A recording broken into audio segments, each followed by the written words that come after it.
talaga ang pagsigla ng ating ekonomiya. 7.1% na paglago ng ating gross domestic product o GDP ang ibinida ng National Economic and Development Authority o NEDA. Para po yan sa third quarter ng taong ito. Ang GDP po ang kabuang halaga ng mga produkto at serbisyong nalikha sa loob ng bansa. Pero ang tanong ngayon, dama nga kaya ng lahat, lalo na ho yung pinakamahihirap nating kababayan, etong sinasabing gumagandang ekonomiya. Yan po ang ating pag-uusapan kasama si Professor Winnie Monsod. Good morning sa Tita Winnie. Good morning, Connie. Good morning, mga kapuso. Talagang good news naman ito. Pero wag naman natin sasabihin na this is it. Kailangan meron tayong ginagawa pa. Oo. You know? Because actually, yung growth nitong ating ekonomiya ngayon, talagang broad-based. Agriculture, industry, at saka services ang nag-grow, hindi lang isa. Kasi mga last year, meron mga nag-contract, etc. But now, this is broad-based. Kaya lang, alam niyo mga kapuso, now everybody wants to jump in. Siguro the opposition is going to say, mali yan mga figures, mga kapuso. The figures were generated by the National Statistical Coordination Board. They are professional.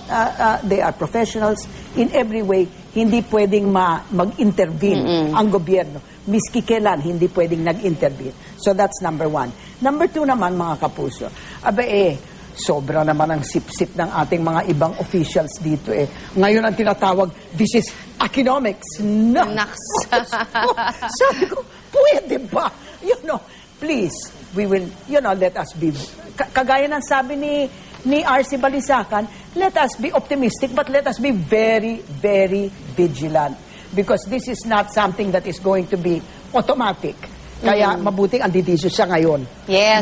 Mag-explain siya. Oo. At kaugnay po niyan, makakasama natin dito mismo sa studio si Socio-Economic Planning Secretary Arsenio Balisacan. Siya rin po ang Director General ng National Economic and Development Authority o NEDA. Magandang umaga po sa inyo, Secretary. Magandang umaga po. Good morning. I'll call him Mr. Secretary, but he's really RC because we are colleagues from 700 years ago. Okay. Tell us. Did you expect this? Expected ba ito, RC, or was this a pleasant surprise? A pleasant surprise. Okay. I am also expecting na yung performance natin will come close to what we have in the first two quarters. So sa ngayon, talagang number one tayo sa region, sa ASEAN region, sa growth. Correct. Okay. Sa inyo ba, ito ba is sustainable? Yun. O ano ang kailangan po natin para siguraduhin na ito ay sustainable?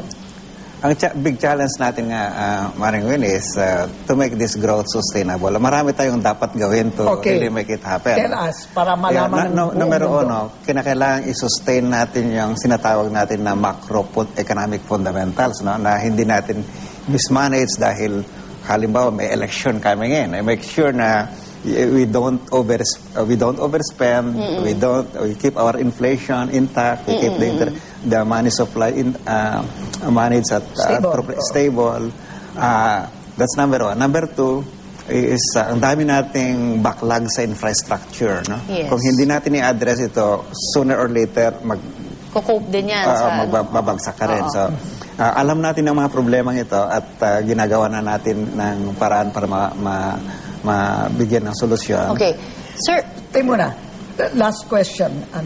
Ito bang growth na ito, is this going to be felt by everybody? Yan ang iyong what are the factors going for a broad-based growth? In other words, shared by everybody rather hindi than more mayayaman. unequal distribution.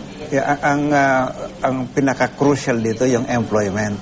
So kinakailangan titingnan natin yung mga sectors na talagang nakakapag-contribute ng sinasabi nating quality employments.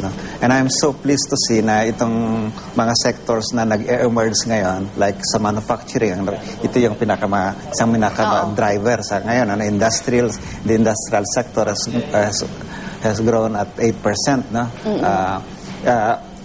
Ito yung dapat lumago. At kasi napabayaan din natin ito dahil sa governance issues, dahil sa infrastruktura, yung cost of doing business na mataas.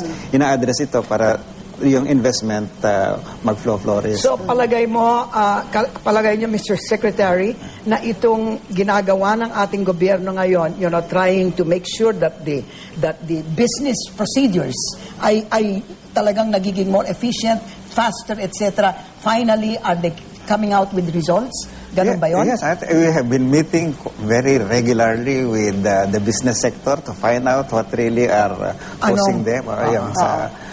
Yung mga investors po natin, ano yung tingin yung kumbaga pinaka-main reason bakit sila mas nag-i-invest ngayon? Kaya confidence in the economy, confidence in the yun ho yung ating governance. plano rin, pagtutuloy-tuloy natin ito sa atin. Tuloy-tuloy natin talaga ito.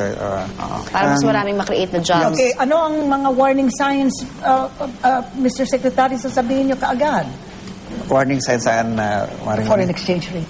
Kasi kaya nga nang sinasabi ko, kung alam ko, mayaman na ako ngayon. So, Okay. mahirap i-predict yung exchange rate dahil hindi lang tayo nakaka-determine yun, kundi ibang mga bansa pa. But you said yesterday na medyo may tulog tayo kung masyadong nag-appreciate yung peso. Di ba sinabi niyo yun?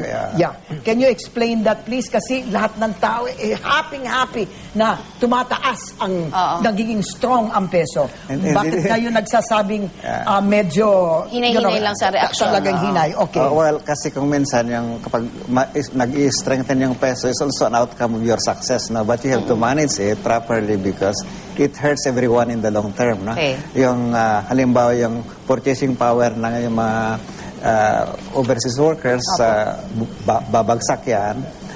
Yung competitiveness ng exports natin, babagsak yan. Alright. So, kailangan talagang i-manage na mabuti at yan po ang challenge sa ating lahat, lalo na sa inyo po. No? Kaya, so, congratulations are in order. Opo. Thank you. And you are going to make sure that it will continue. Alright. And if you cannot make sure, you will resign. Thank you. Yes, I will. Okay. I will. No, really. Bago po tayo tuluyang magtapos, Tita Winnie, magpapasalamat muna tayo kay Secretary Artemio Balisacan.